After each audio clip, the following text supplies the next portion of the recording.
how's it going? Coming to you guys back from my regular kind of by myself area.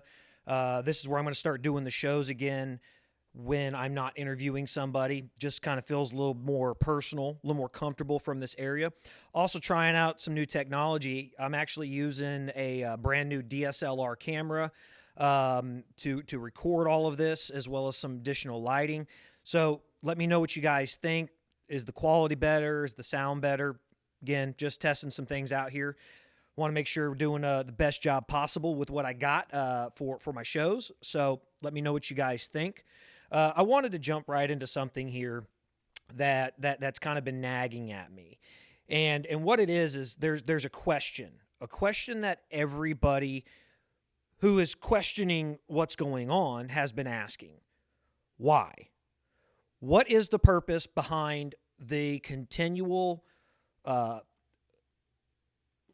situation that we're going through with COVID? Why are we constantly seeing, the new variants? Why are we seeing all of these other things happening? Why are businesses being shuttered? Why are we seeing mandates in New York and in California? And why are we seeing a lot of this stuff happen? And then, what's really going on behind all of this? So on New Year's Eve, I asked Fred what he thought the purpose was. And his answer was follow the money. It's money. And though I don't deny that there's got to be money at play, I don't think that is strictly that just saying a dollar is the answer. I don't think that is what ultimately what we are looking at, the cause of everything that we're going through. And as I sat back and thought, and I evaluated everything that was kind of going on and just the thoughts in my head with a lot of this, I started going down a rabbit hole. And what I started to see was more than money. It's ultimately, I think it boils down to more than money. I think what we're looking at is the maintenance and control. It's power.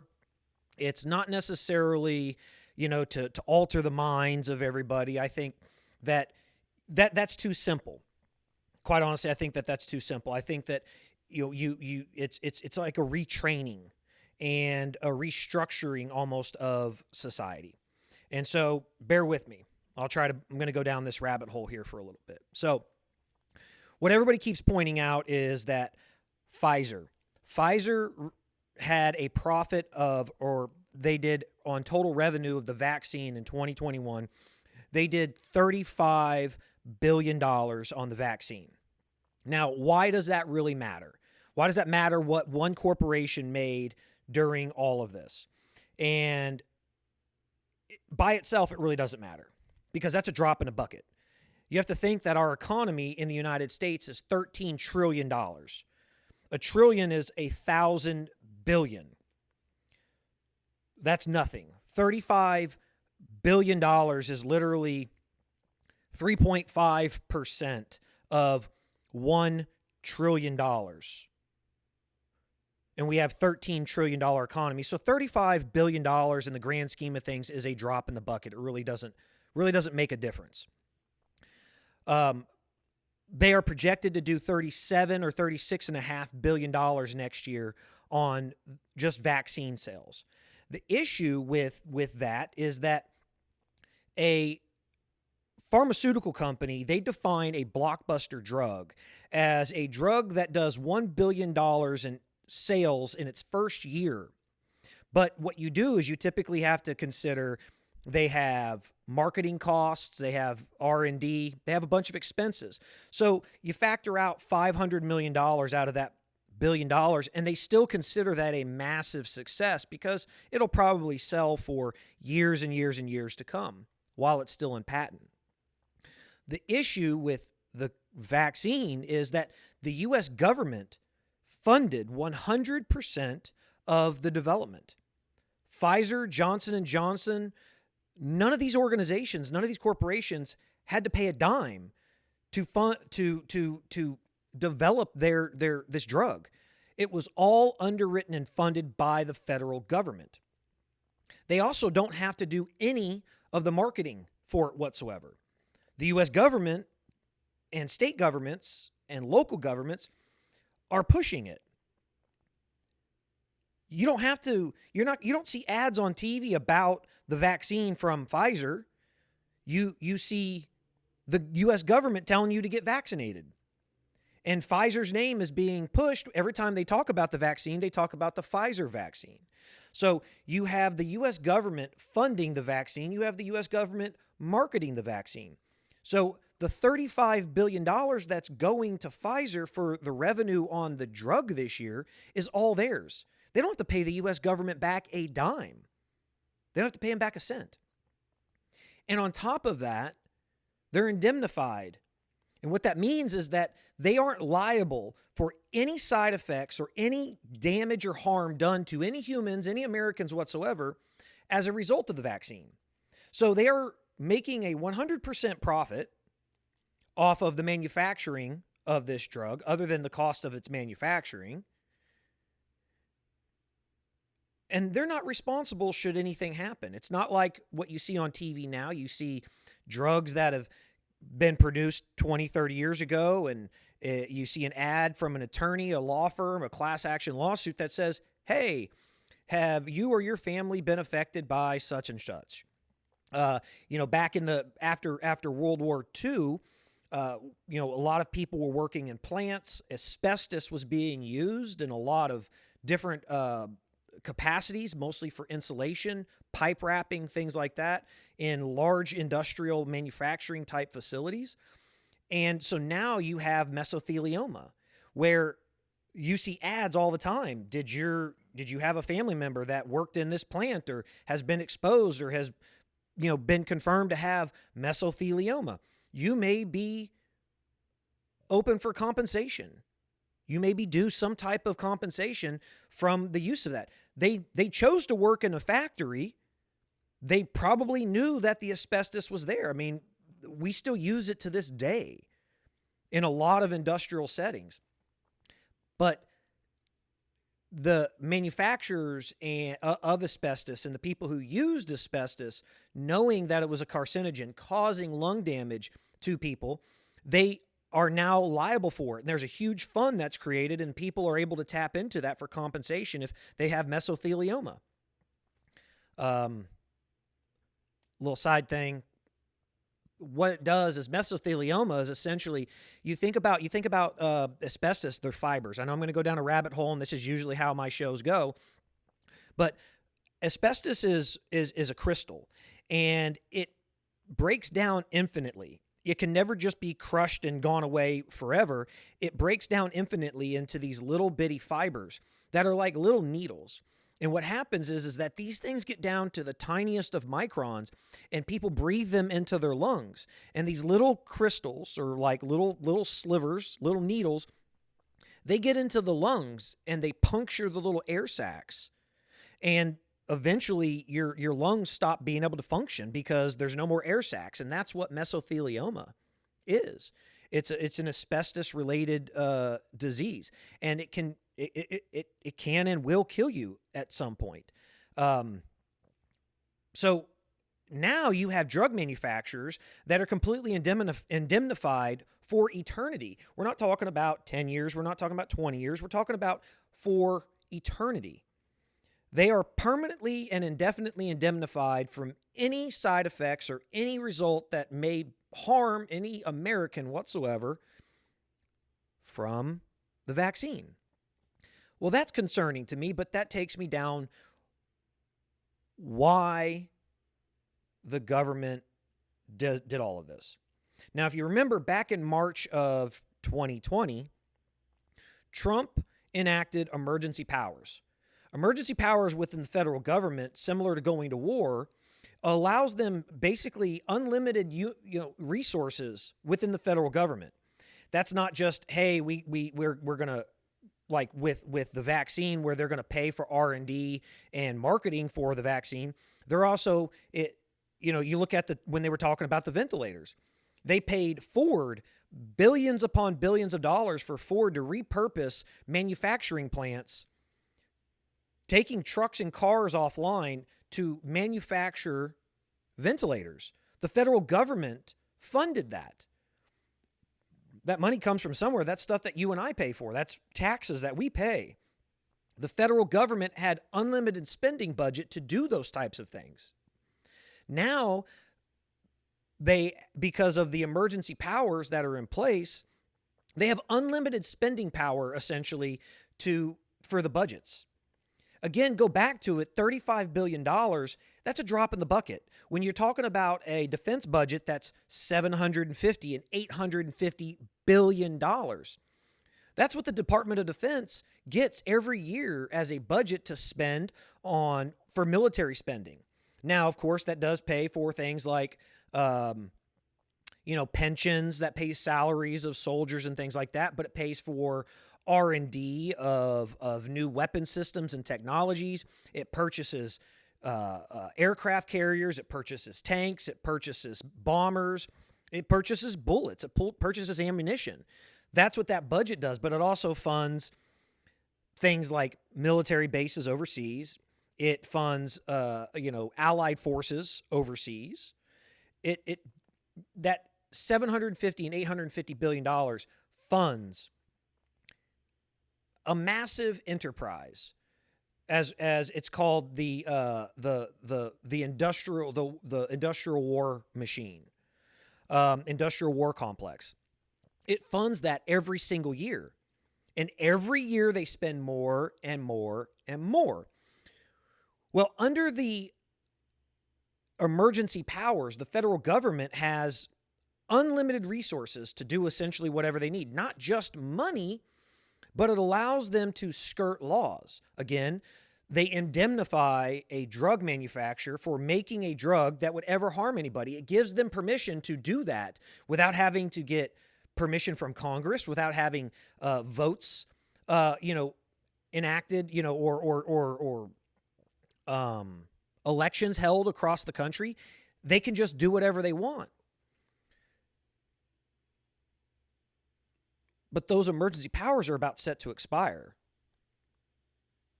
So why do we continue to see? It's like every single day, it's this continual perpetuation of fear, and there's a problem, and we've got a new variant, and it's doing this, and it's doing that. Why? Because as long as they keep the state of emergency in place, the federal government is allowed to spend endlessly. They continue to print dollars. They're allowed to buy and fund essentially whatever they want.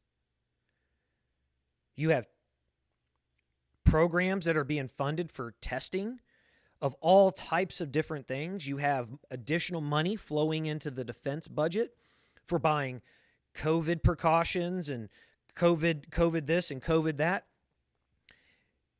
But more importantly, the people that are at the center of this, the politicians, it allows them to maintain all of the power, and they don't have to ask permission from anybody to use it. Think about that. As long as we are in this believed state of emergency, they're allowed to do whatever they want without being checked. So it's not necessarily about the $35 billion that Pfizer generates. It's about the $40 billion that Lockheed Martin receives for additional R&D, and Boeing and Raytheon. Think about it from this perspective. The federal government can put a message out there, and you're already going to have, we'll just, to make it easy, you're going to call the country split 50-50.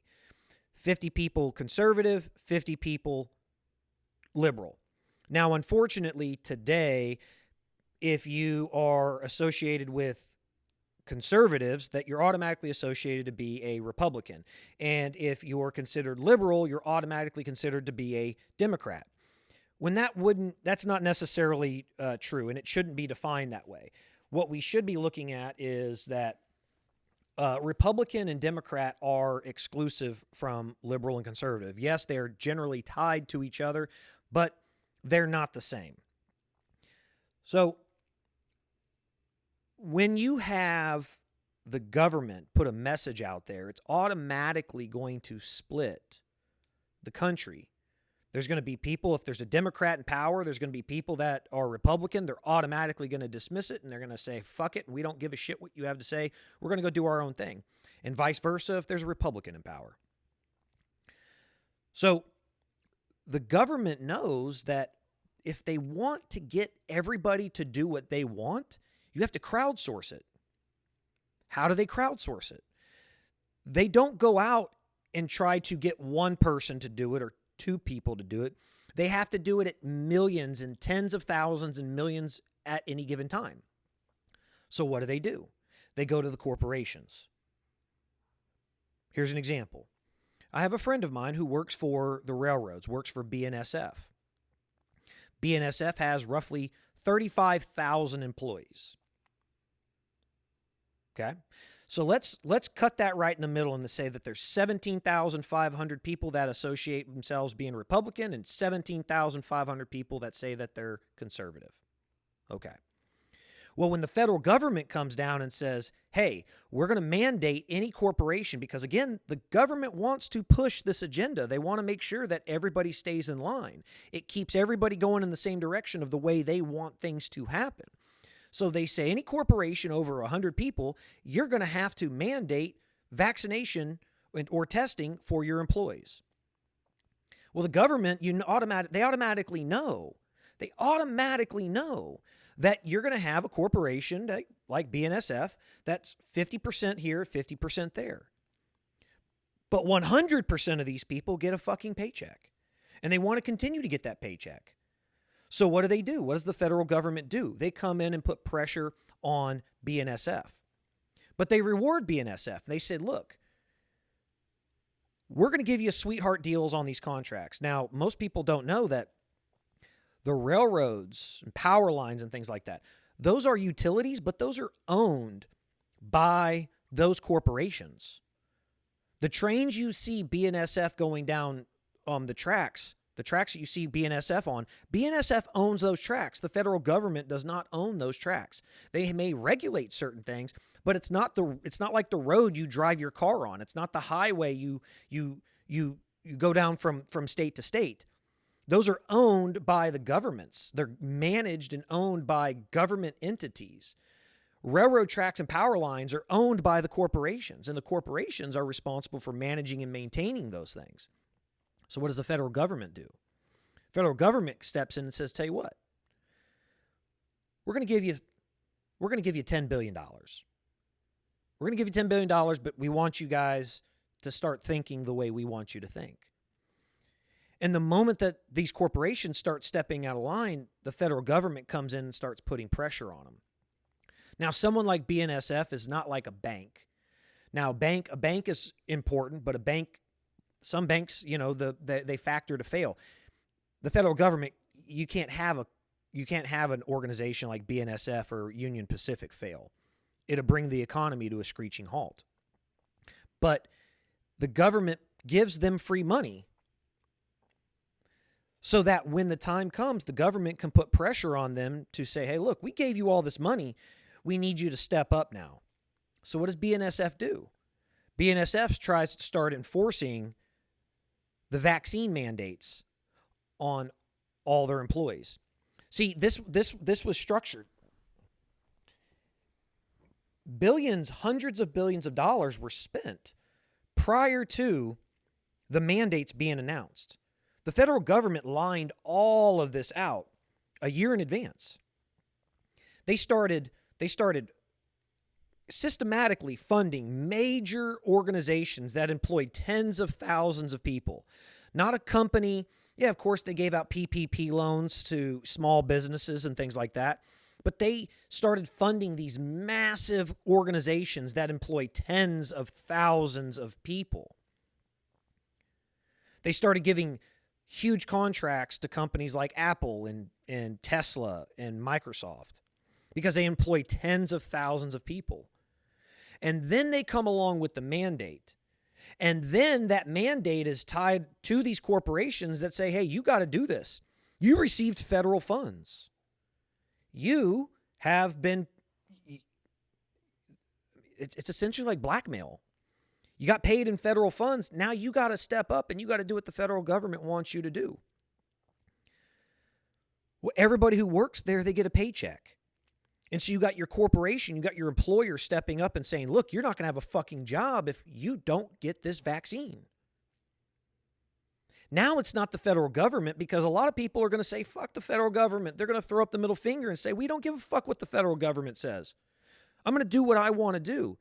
But God, everybody needs to get paid. So now you got your employer telling you this. The federal government crowdsourced their agenda. They went to the corporations and they started having the corporations enforcing everything. Think about it, when here in Texas, when you had the shutdowns taking place, you started having the government looked at it and they were going to penalize companies for not adhering to the mandates and the executive orders. Of course, all of that's been removed now and it's all gone. But you as an individual have your right. You can choose to do or not to do. You can choose to spend your money here or spend your money there. You can vote with your dollar. But the corporations who have to keep their doors open, who want your business, they're going to start forcing an agenda on you if you want to shop there. And if the corporation doesn't enforce this agenda, if the corporation doesn't step in and say, we're going to make you do what we want you to do, or what the government is saying you have to do, well, then the corporation starts getting penalized. So now follow that all the way up. It's about power. It's not just about the dollar that's being spent on the vaccine or the dollar over here. It is about money, but it's not about $1. It's about hundreds of billions and trillions upon trillions of dollars. What you have is you have politicians who have unlimited amounts of power. They have constituents in all 50 states and corporations that operate coast to coast and around the world. And you have congressmen and senators who have been helping these corporations get special funding and getting government programs and special concessions. Well, those politicians, when they leave office, they need a soft landing place. I mean, being a politician is a great job. You know, you get, if you're a senator, I believe if you're a senator and you do one term as a senator, you get your salary for life. If you're a congressperson, you do 2 terms and you get your salary for life. You can literally, as a senator, you can literally work for 4 years.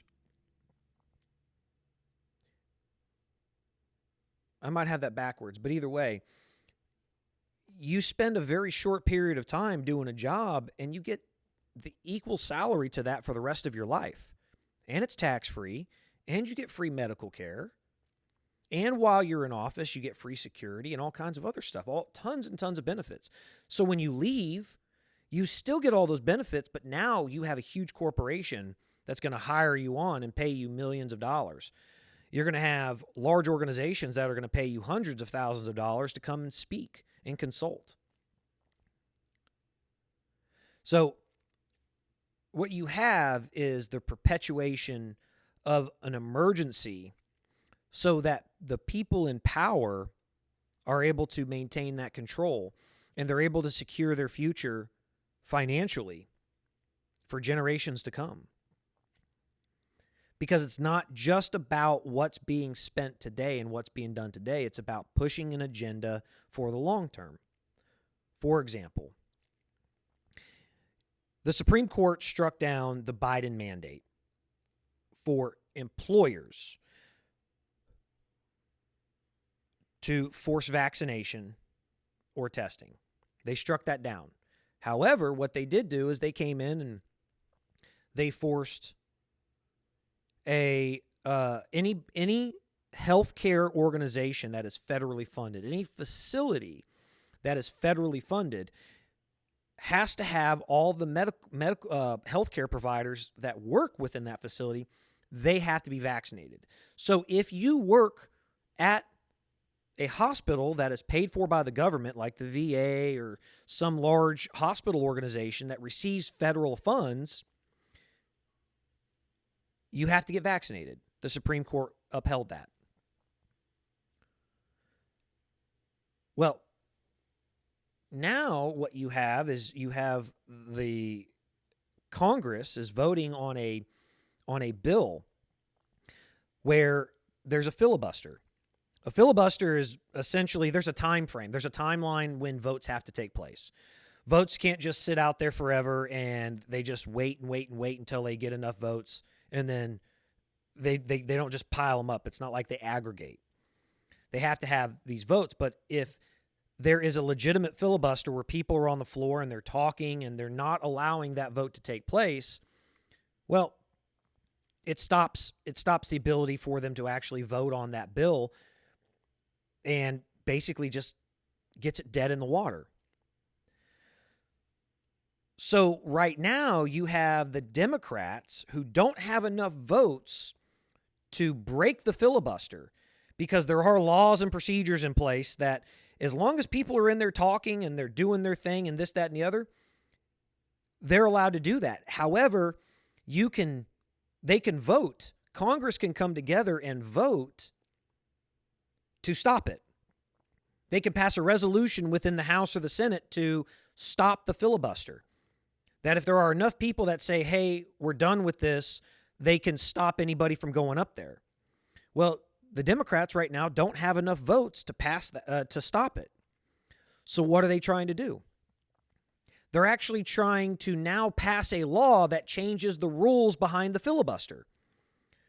They don't have enough votes to stop the filibuster, so what they want to do is change the number of votes required to stop the filibuster, so that they can then turn around and they can pass their bill. Again, it's about the perpetuation of power. It's about changing the goalposts. It's about changing the goal line so that they can continually stay in power. What we're going through today really has nothing to do about your dollar or my dollar. It has to do with these hundreds upon hundreds of billions of dollars. It's the perception of power. If a senator has the ability to grant or bring a corporation in and give them $10 billion in federal funds, well, I can assure you that senator is going to be rewarded at some point down the road. And that corporation is going to become now very friendly to that senator. So if they go run for office, I can promise you that corporation is going to be making large donations to that senator's campaign fund. They're going to be holding rallies and putting up banners in support of this senator. They're constantly going to be turning out newsletters, and they're going to openly discuss the reelection of this senator amongst their captive audience. You know, you get junk mail, you get emails all day long about trying to sell you this product, trying to sell you that product, and you see what it is and you don't even open it, you just delete it. But when you get an email from your employer, you're going to read it. And if in that email it talks about the good deeds that this senator has done and why this company is going to support it, well, more than likely you're going to have an employee now who's going to have a favorable opinion about that senator. So it's not just about the vaccine. The vaccine is a means to an end, because obviously we know that the vaccine doesn't work against the Omicron variant. It has no effect on it whatsoever. The Omicron variant is, I think, referred to as a vaccine escaped variant, meaning that everything that they've done so far has zero effect on it. So the vaccine is just it's just a tool to perpetuate the agenda of everything being an emergency so that the power can stay in place and allows hundreds of billions of dollars to keep going out the door. The reason we're seeing record high inflation right now is because dollars are being printed. Endless amounts of dollars are being printed. Think about it on a very relatable scale. Not everybody out there owns a $10 million car. Not everybody out there owns a $100,000 car. But if a manufacturer says, like Lamborghini, for example, Lamborghini steps in and says they're only going to make 500 of this particular vehicle. Well, if you're able to buy one of those vehicles, your vehicle is certain to go up in value because there's a limited number of those. Same thing with trading cards. People, who buy Pokemon cards or baseball cards or basketball cards. If there is a limited number of special cards out there, they're destined to be worth more money.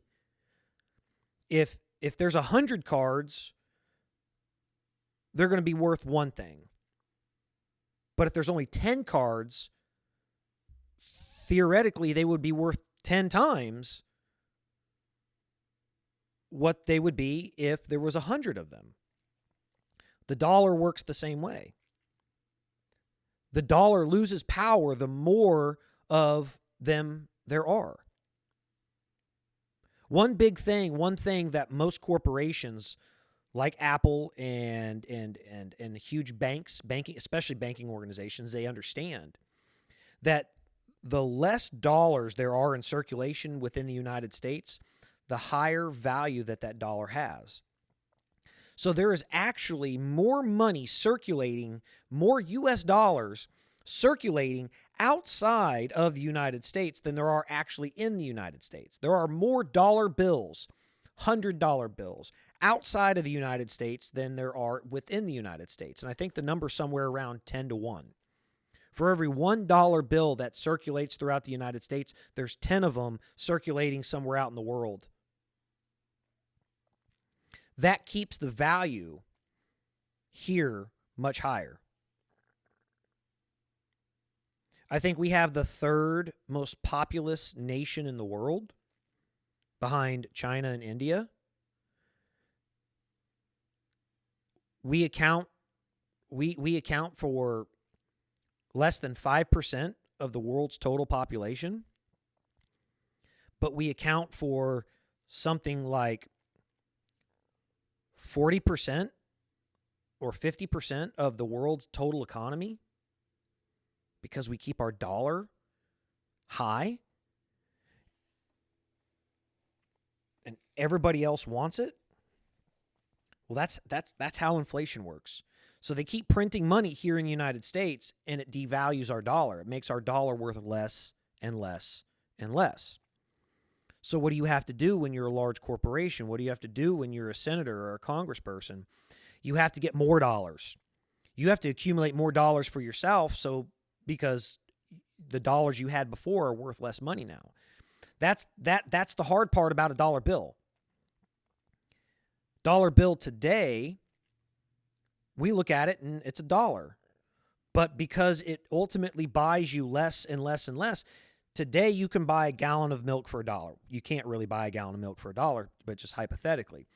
But you walk in and a gallon of milk is $1. Well, 5 years from now, that same gallon of milk, say, it's going to cost you $2. But you have the same exact paper bill. It didn't increase in value. It actually decreased in value because now you have to have 2 of them to buy a gallon of milk. So the paper itself doesn't increase in value. You have to take it, you have to invest it, you have to put it out there, go into work so that it replicates itself. Well, as a senator, you're limited to how you can go out and make additional money. You have to disclose your investments. You have to go out and you're limited on what you can do with that. So, what are they doing now? They're hedging their bets. They're making sure that down the road they have more money. They're making sure that the value of their dollar now grows and increases because they're going to need more of it in the future because all this is being printed. So it continually perpetuates this state of emergency so that they can keep pushing this down the road and grow their dollars while everybody else's is shrinking. Think about why they don't come down on Facebook. Why are they not coming down on Google and on YouTube? Why? Because these organizations reach billions upon billions of people every day. A couple trillion Google searches are done every day. The number 2 search engine in the world, YouTube is really a search engine, does trillions of searches a day. More videos uploaded to Google or to YouTube every single day than the previous 10 years combined. That's just the way it works. So you have these large organizations that can disseminate data out there at a huge scale. Facebook makes a very small, think about it from this perspective. We know that there are issues within Facebook. The Senate, they've talked about it, they've tried to address it, but what do you have? You have them just kind of slapping them on the wrist and you just let them go about their fucking business. Why? Because Mark Zuckerberg and his wife own 55% of Facebook. They're worth a couple $100 billion. Facebook makes a profit of $9 billion every quarter. And they give their main product away for free because they sell ads and they sell your data. They collect your data, they sell it.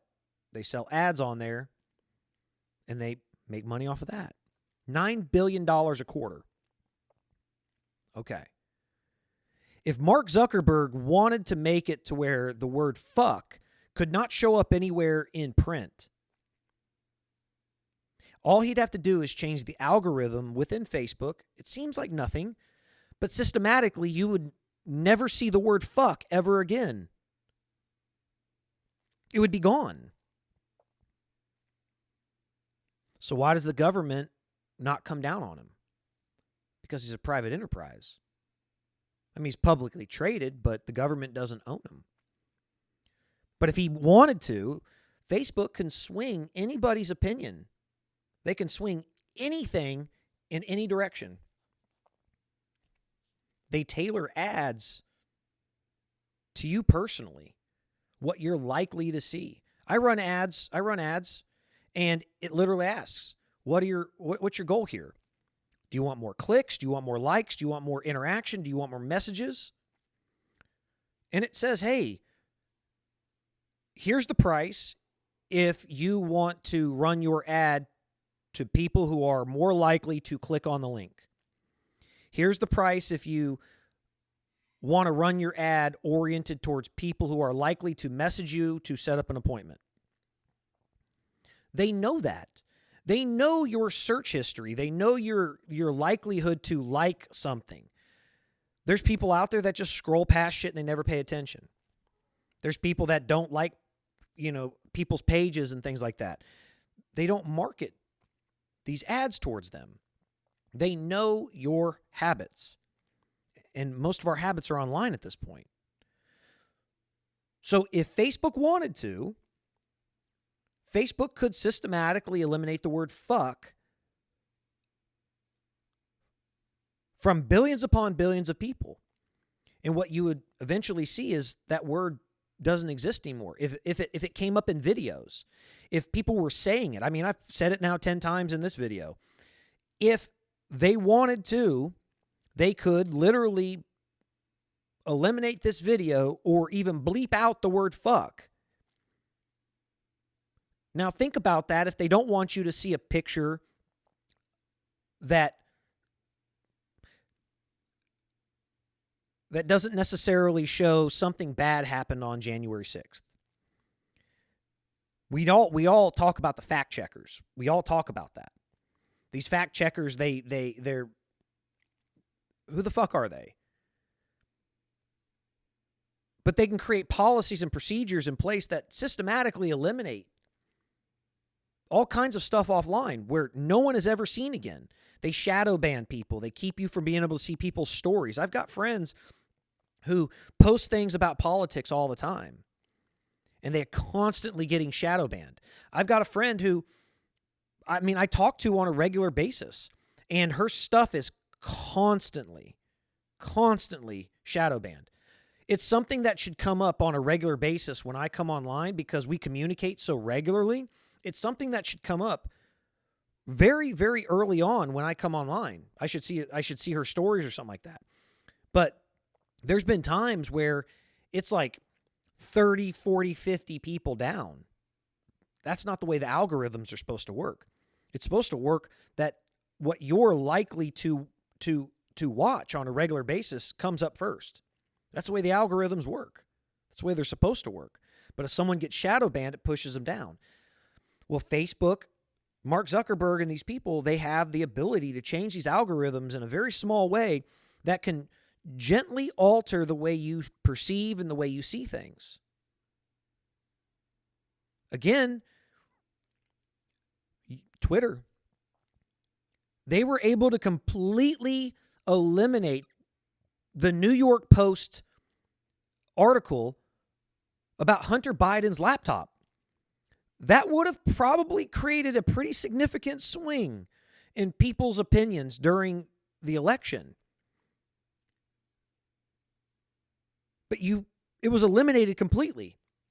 You couldn't even direct message people the link. It wouldn't let you. Twitter wouldn't let you do that.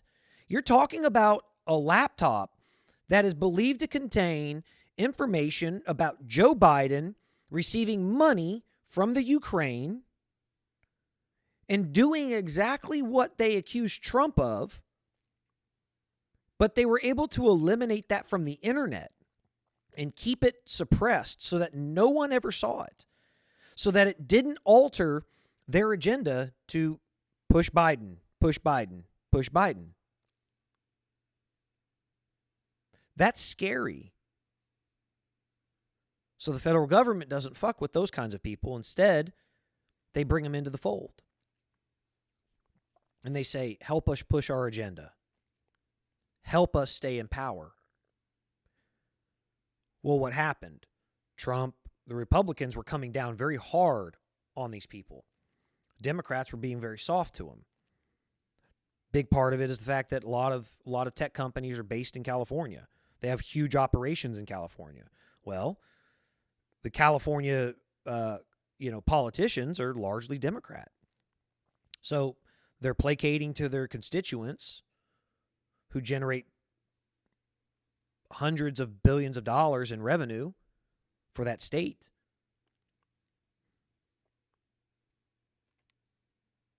And they don't say anything to them. And so what side do the tech companies go to? The side of the Democrats. And why are they not coming down on them right now, even though there's huge complaints? Why? Because they're pushing their agenda. Why are they pushing their agenda? Because it benefits both the politician and the corporation in the long run. So, again, this circles all the way back to the very beginning to say it's not simply about the dollar, a single dollar. It's not about the $35 billion that Pfizer gets, which is an absurd. When they consider a blockbuster $1 billion a year, they did $35 billion in its first year, and they had no cost, no expense whatsoever. Record-setting profits.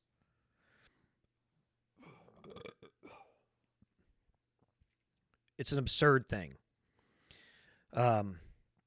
So went down that rabbit hole, and if you really start thinking about where all this goes, it's just going to it's mind-boggling.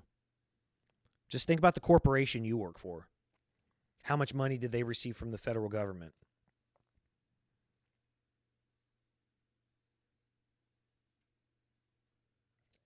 And how forcefully were they pushing the mandates and the agendas? Now, I can't, for the life of me, work out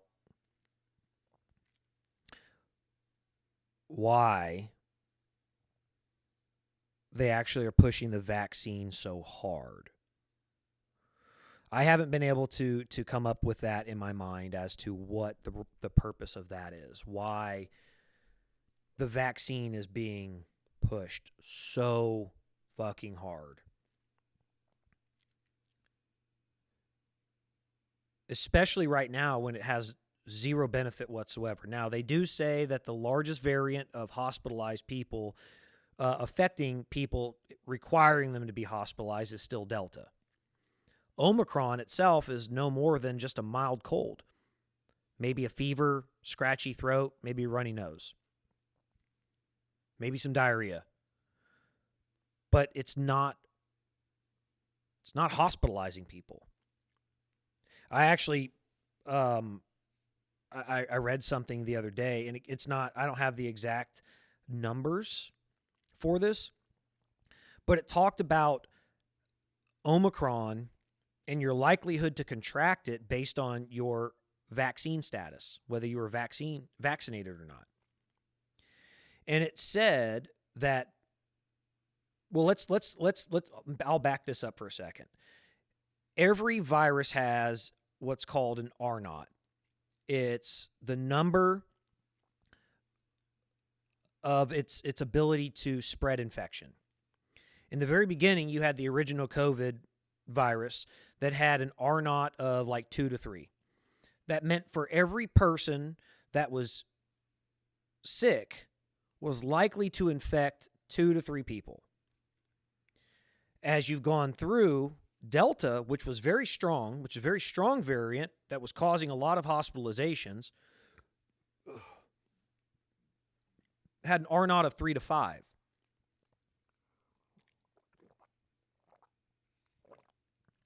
That meant for every person that had Delta, they were likely to infect 3 to 5 other people.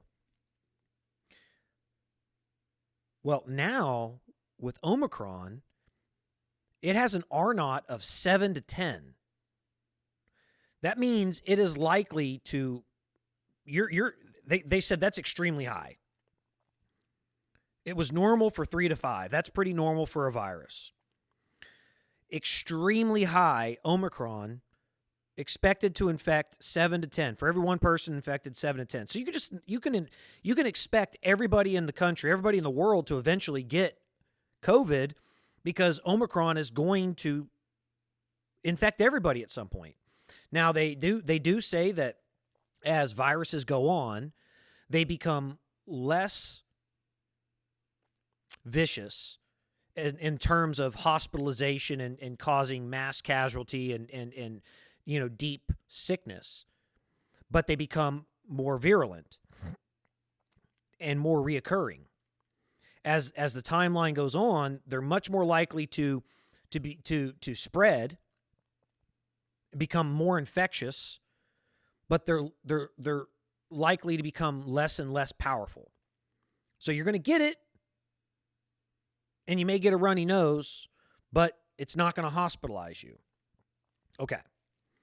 So what they talked about was your likelihood of contracting Omicron based on your vaccine status. And what essentially said was, again, now these are just my numbers here. But you'll get the gist of it. If you are vaccinated, you got one shot,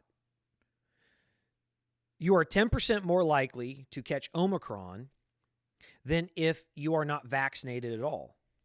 There's something within the vaccine that Omicron apparently likes. Okay? So you are 10% more likely to catch Omicron if you've got one shot versus 0 shots, not vaccinated at all. Then you are 25% more likely if you have 2 shots. So you are 25% more likely to catch Omicron if you have 2 vaccine shots, you're double vaccinated, versus 0. If you have 3 shots, you're 50% more likely to catch Omicron than if you aren't vaccinated at all. Now, I've not caught it. I've been around people that had it. I've been around people that are vaccinated. Almost everybody I know as of recently who has contracted COVID has been vaccinated. And the people that I know that aren't vaccinated, overwhelmingly, they're not contracting COVID. They're not coming down with COVID. Now, we live in a country right now where, 200 million Americans are vaccinated at this point. It might be 250 million Americans. There's 330 million Americans. So I'm in a very small minority. I'm in a very small minority at this point of unvaccinated people, and I'm not going to get vaccinated. I don't. The risk reward value isn't there for me at this point. I don't plan on going to New York, nor do I have any desire to go to New York where they would enforce it, or California. There's plenty of other places I can go right now where I'm not going to get vaccinated. But I've got a very good friend who just got over COVID for the second time, and she is vaccinated. I got sick a year and a half ago, almost 2 years ago at this point, in the very beginning of everything. Never got sick again. Now I've had, like sinus infection, things like that. I went and got tested when I was feeling in pain from the sinus infection. I went and got tested. Negative. See, and there's something else there too, where my understanding is that when you get an infection like COVID, your T cells, they kick in to fight the virus, to fight the infection. But your T cells have a memory.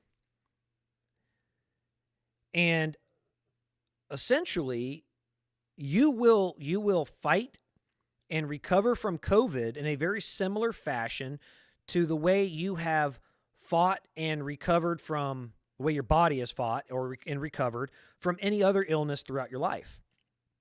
So if you, as you grew up and you got really bad sinus infections or the flu hit you, all the time in a very bad way, and you were very prone to getting sick, and it took you a long time to get better, and it beat the shit out of your body, you were very likely to get very sick from COVID and make it very hard on you to recover, possibly some long-term effects.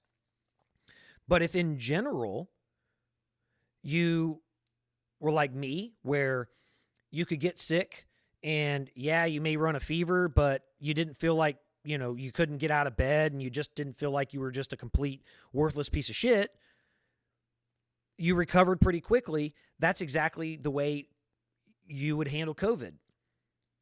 And I can tell you from everybody I've talked to, everybody I know personally that has had COVID, that's exactly what's occurred. I've actually asked numerous amounts of people that, okay, well, what did COVID do to you?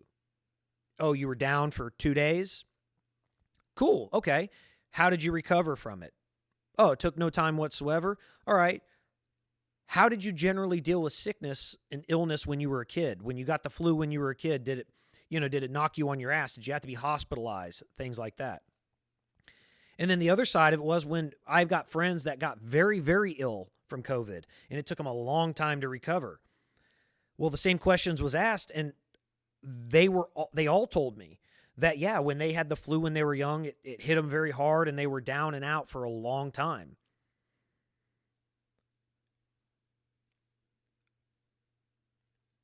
So I take all of that and I go back and say, okay, other than herd immunity, natural immunity to everything, your body's going to do what it's going to do. Your body has a memory. If you had a hard time with colds and flus when you were younger or throughout your entire life, you're going to have a hard time with COVID. And if you didn't, you're going to recover very quickly, very easily.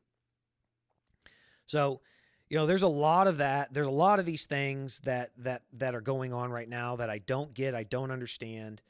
I'm not going to pretend to, but I see it and it bothers me. It bothers me mostly, I think, because there are people out there that see this. They see these things. They're smart people. And they have the ability to reason, but they've thrown it all out the window. They completely set it to the side and they said, it's okay. I'm just going to go along with this over here. They're intelligent people, but they completely said, I'm not even going to think about it. I'm not even going to question why. When you're talking about people that are typically very, deep thinkers, that the people that are typically going to ask questions, for some reason here, they didn't do it. And, I read something about mass psychosis, and then they compared it to, 1930s Germany, and the ramp up of violence and the German people getting behind it and, just going along with it. I'm not exactly sure if that's the case here. I think a lot of it has to do with the deep political division within our country. I think that our country is the politics are motivated based on separation, the haves, the have-nots, the who you align yourself with. It's motivated by drama. So I don't necessarily think, because again, you live in a country that by itself, the individuals, the private citizens, own more firearms, 10 times more firearms than the federal government does. Of course, we don't have tanks and aircraft carriers and F-22 Raptors and things like that. A-10 Warthogs. That's a cool ass fucking plane. Of course, we don't have those things. But are all those pilots going to load in those fucking planes and fight against American citizens? Or are they going to, is a good chunk of those people going to say, fuck this? So I don't know. It's a lot going on, a lot to think about. There's a lot of weirdness in the world. I won't go too far into it today. Maybe come back tomorrow, talk about it. But then you've got the synagogue in Texas up near Fort Worth that was attacked. And the FBI had to sit there and question what this person's motives would have been. It's very odd. It's odd to me. When you got a person who is from England with a violent criminal background, who is coming over and going into a synagogue armed and demanding the release of a woman from prison who's in prison for reported terrorist association and terrorist, affiliation with different terrorist attacks. She's in prison for like 80 some odd years, and she just so happens to be in a prison that's very close to the synagogue, and he's going in there and demanding her release. The guy's online about being a Muslim extremist, and I don't think that's fair to necessarily tie Muslims into it, because there's extremists, I guess, of all religions and races and whatever. I mean, I guess there's male extremists and female extremists, but a radical sympathizer nonetheless. And it goes into a synagogue. I mean, if you look at it from the perspective, people that are, people like countries like, Palestine or Hamas, their stated goal is to wipe Israel off the map. And so if you have people that are aligning with that way of thinking, it's not a surprise that they go into a synagogue, and it shouldn't take the fucking FBI 3 days to come to the conclusion, because they'd already stated openly that they didn't believe that it had anything to do with terrorist attack. They didn't believe it had anything to do with the fact that it was a synagogue. They didn't think that it was intentional. They just thought, oh, well, he went into a regular building and it had nothing to do with the fact that it was a synagogue and that they were Jews. It was just, he happened to go into this building. And now they've reversed that. They've come back on that. And I think that's fucking insane. I think it's insane that it took them that long. Last thing I'll talk about tonight is a law that just passed in the state of Texas. It is a law that protects biological female athletes in the state of Texas. And it basically prohibits or frees any female biologically born female athlete in the state of Texas from ever having to worry about competing in a sport in the state of Texas against an individual born biologically as a male and transitions to a female. They're never going to have to worry about having to compete in swimming or volleyball or basketball or track or field in the state of Texas at the high school level, or I'm not sure I don't think it affects the colleges. It might affect like state colleges like Texas A&M, UT, Texas Tech. It may affect those ones as well, but mostly high school athletes, middle school athletes, born females are never going to have to worry about having to compete against an individual born as a male who transitions and decides they want to be a female and now compete in these sports and just destroy. See, what you never see a female transitioning to a male and wanting to compete against other males in sports. It's always males transitioning to females and then wanting to compete against other females in those sports. And they always do it after they hit puberty. If you know anything about hunting, if you know anything about biology, you know that the moment a man hits puberty and testosterone starts flowing through that system, it's just like deer, pigs, elk, moose. The moment testosterone starts flowing through that system, it creates a rapid change.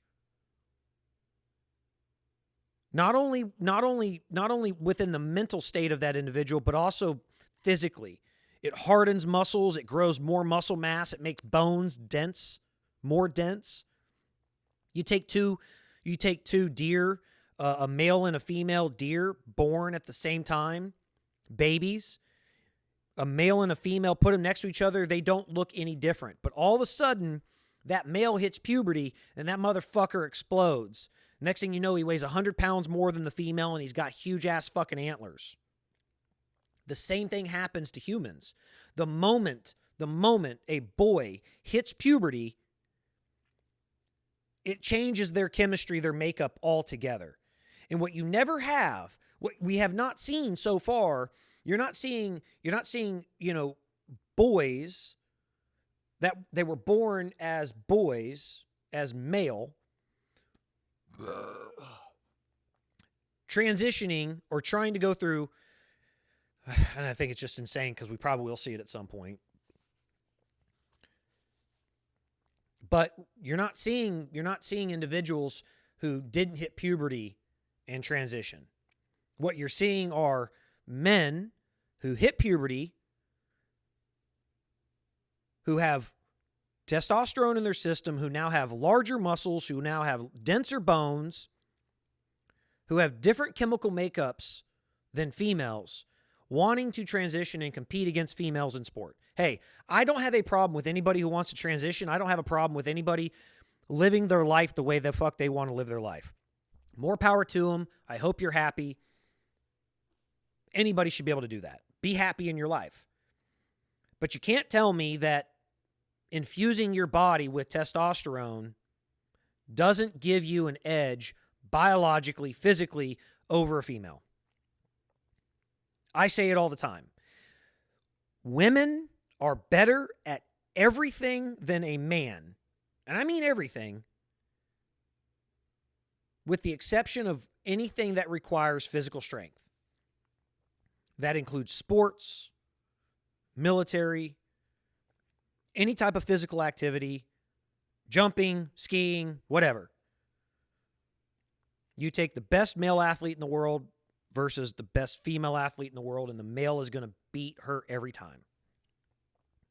Serena Williams is by far the most dominant female tennis athlete in history. She is amazing.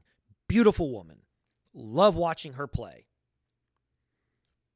But she is never, ever going to be able to compete with the top female or top male athlete tennis player in the world.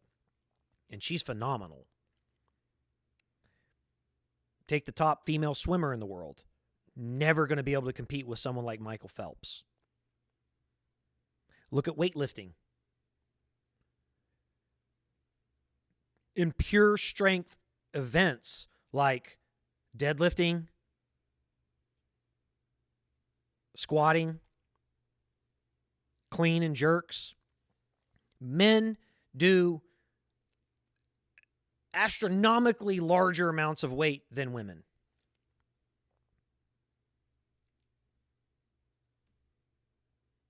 The only thing that men are better at than women are physical activities. And that's because we are biologically different. We have years upon years upon years of testosterone, high amounts of testosterone flowing through our system, building muscles, making our bones denser, growing our overall size. And women shouldn't have to compete against that. A woman shouldn't be the best in her field and have to worry about someone coming in and taking that away who was born a man, who was given an unfair advantage. That is the exact opposite of the women's liberation movement. That's the exact opposite of what that was intended for. You're now actually making women less equal, physically less equal,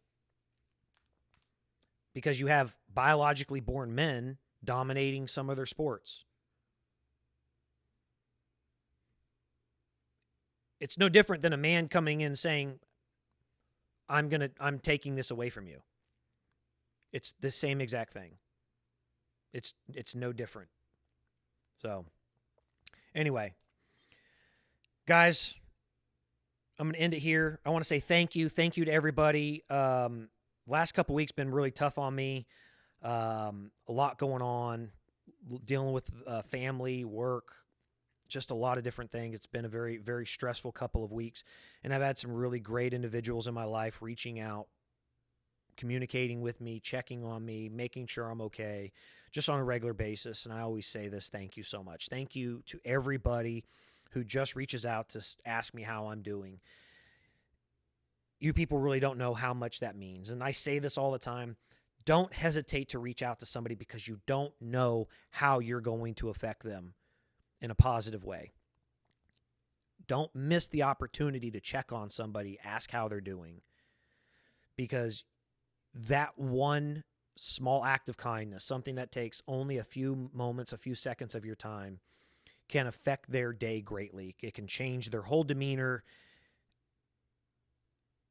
So don't pass up on that. I get it all the time, and I'm super appreciative of it. I understand that I put myself out there, and I talk to people, and I communicate, and I do the show, and I'm constantly communicating with people. And so it opens up those channels for people. But I still appreciate it. I appreciate it so deeply. So thank you guys so much for everything you do to me. Don't hesitate to reach out to somebody and let them know you're thinking about them. You just never know how it's going to affect them. So anyway, as always, guys, thank you so much. And I'll talk to you very soon.